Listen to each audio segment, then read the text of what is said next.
Without a purpose, you don't feel any positive motivation or any positive emotion.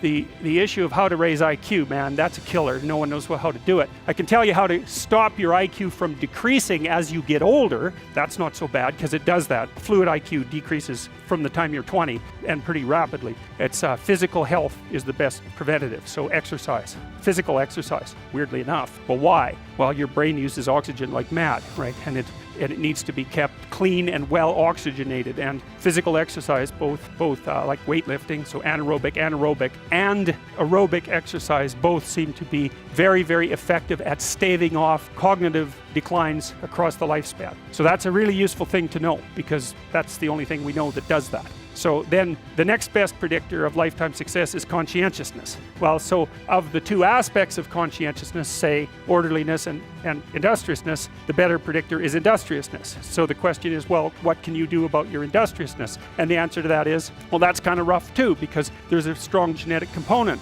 But you can work on micro habits with regards to your conscientiousness. And I think the best micro habits, this is partly to do with future authoring program processes, I think the best thing you can do with regards to your conscientiousness is to set up some aims for yourself, goals that you actually value.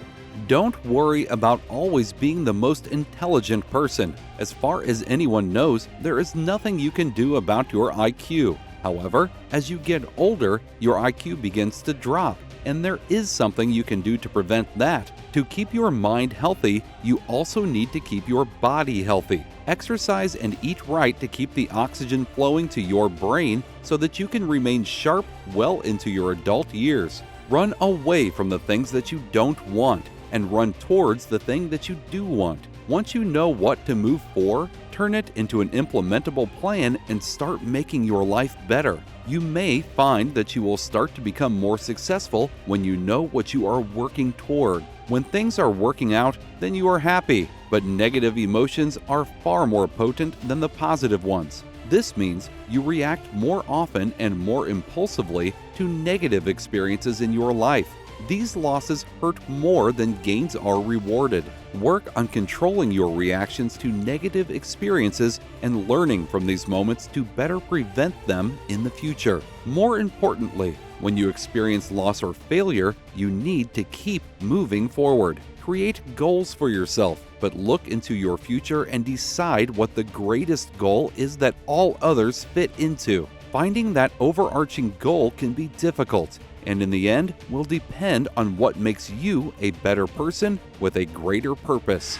Not this and yes this. So you can run away from the things you don't want and you can run towards the things you do want. That gets your anxiety behind you instead of in front of you, right? Because maybe you're going to go do something difficult and you're afraid of it. And then you think, well, if I don't do this, I'm going to end up there. It's like, oh, okay, that's so terrible that this little terrible is nothing. So, and then in the next part of the exercise, you turn that into an implementable plan, and you write about why your life would be better and why your family's life would be better and why your community's life would be better. So it's like fully articulated. And we've tested about 10,000 university students with that now in 3 different locales. And we've increased the probability that they'll stay in university by about 30% and raised their grade point average about the same. And it's worked best for men who were doing the least well. So in Holland, those were non-Western ethnic minority men, and they improved their performance enough to actually slightly exceed the Dutch national women who were at the top otherwise over 2 years. Yeah, it was unbelievable. It just blew us away. A psychological intervention to cure what's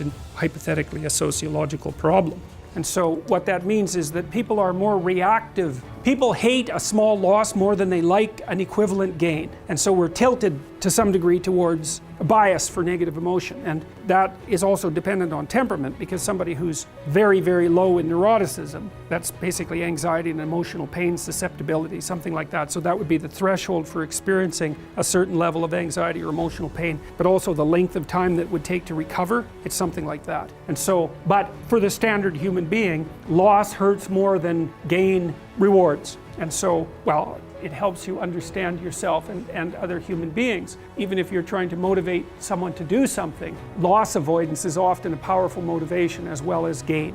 we have goals on a daily basis and a weekly basis and a monthly basis, and personal goals and familial goals and social goals, but all of that has to be nested in the broader world of value. Let's say all of that has to be nested within something like, well, what is the ultimate goal? What is the final goal underneath which all of those more proximal goals are subsumed? But we're still stuck with the necessity of identifying the highest level goal. And that's really the identification of that goal was exactly what our traditional religious structures were attempting to do, for better or worse. And they did that with practice and with ritual and with drama and with symbolism and with music and with art and with literature, with dance, all of which are integrated in more archaic communities, let's say. Those were all our attempts to orient ourselves at the highest possible level of being. Thank you for watching. If you enjoyed this video, be sure to like, comment, share, and subscribe for more content.